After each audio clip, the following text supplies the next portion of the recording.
Assalamualaikum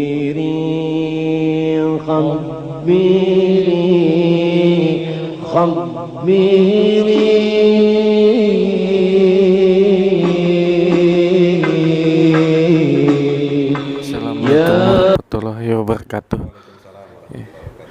Anu guru, apakah benar di dalam diri manusia ini ada setan? Di dalam diri masing-masing manusia gitu. Itu aja. Assalamualaikum warahmatullahi wabarakatuh. Alhamdulillah, bismillah. Allahumma sholli ala sayyidina Muhammad wa ala ali sayyidina Muhammad. Apakah benar dalam diri manusia itu ada setan? Di dalam hadis Nabi SAW sangat jelas dan terang sekali setan itu ada dalam diri manusia. Beberapa hadis diantaranya dalam Sahih Bukhari. Misalnya Nabi mengatakan dalam Sahih Bukhari, Inna setan, sesungguhnya setan itu yajri bidam. Yajri itu berjalan, bisa ya. Yajri, jara, berjalan atau mengalir ya. Jaral ma berarti air yang mengalir ya, mengalirkan air. Yajri bidam, di dalam darah manusia. Jadi setan itu ada dalam diri kita. Kalau membaca hadis-hadis Sahih Bukhari bahkan ada yang mungkin tidak masuk akal, tapi ini benar-benar sahih hadisnya. Kalau manusia itu tertidur pada subuh hari, ya kan, ya dikencingi setan. Ya enggak pernah mendengar kan? Dikencingi setan. Kalau orang ajan, dalam hadis Sahih Bukhari juga, kalau orang ajan, setan itu lari. Termasuk juga yang di tubuh manusia ini lari. Dan sebenarnya pengertian itu ada lagi misalnya di dalam Al-Quran, man lam an zikri rahman nuqayyid lahu syaitan fahuwa qarin. Nah mungkin ini kada betah lagi pengertiannya. Man lam an zikri rahman, barang siapa yang lupa kepada mengingat Allah yang Rahman, Allah yang maha baik, Allah yang maha pemberi, maha kasih sayang kepada kita. Nuqayyid lahu syaitan, ujar Tuhan, kami persilahkan nuqayyid lahu syaitan bahwa qarin, menjadi temannya. Qarin itu arti asal itu al-qarnu, itu tanduk.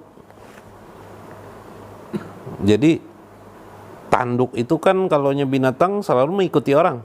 Ya lah, misalnya badak tanduknya itu kemana badaknya jalan, tanduknya ikut terus. Berarti kan satu kesatuan dengan manusia. Nuqayyid lahu bahwa qarin, maka baginya adalah qarin, setan itu jadi qarin.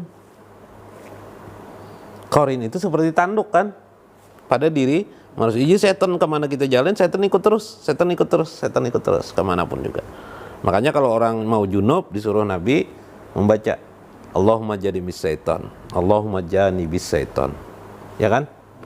Ya Allah jauhkanlah setan. Karena ujar Nabi, kalaunya tidak membaca itu setan akan ikut. Entah bagaimana bentuk ikutnya itu tidak logis, tapi itu sebagai sebuah berita dari Nabi yang sesungguhnya. Nah itu hakiki. Pengertian yang hakiki yang sebenarnya. Jadi jawabnya setan itu ada dalam diri kita, ada betul. Apa nama setannya? Mengambil dari bahasa Al-Quran yang diterangkan oleh kebanyakan ulama, setan itu bernama setan qarin. Setan qarin artinya setan yang selalu ikut dengan manusia. Disitulah kadang khawatir manusia, bisikan-bisikan yang ada dalam lintasan batin kita, setan ikut nimbrung kepada kita.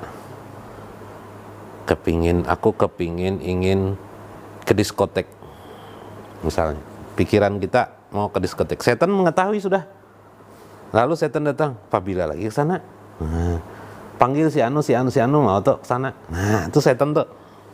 Tapi kalau ada suara menghalangi kita dari untuk datang ke diskotek, itu suara malaikat disebut. Atau bisa juga suara hati nurani kita, yang karena mungkin kita banyak pengetahuan agama, sering mendengar agama, lalu timbullah suara iman istilahnya. Kalau istilah Imam Ghazali ada wa'is qalbi mu'min, penasehat di dalam hati orang mukmin istilahnya. Jadi tepat itu, setan itu ada dalam diri kita. Nah kira-kira terjawablah, sudahlah, jawablah ya. Assalamualaikum warahmatullahi wabarakatuh.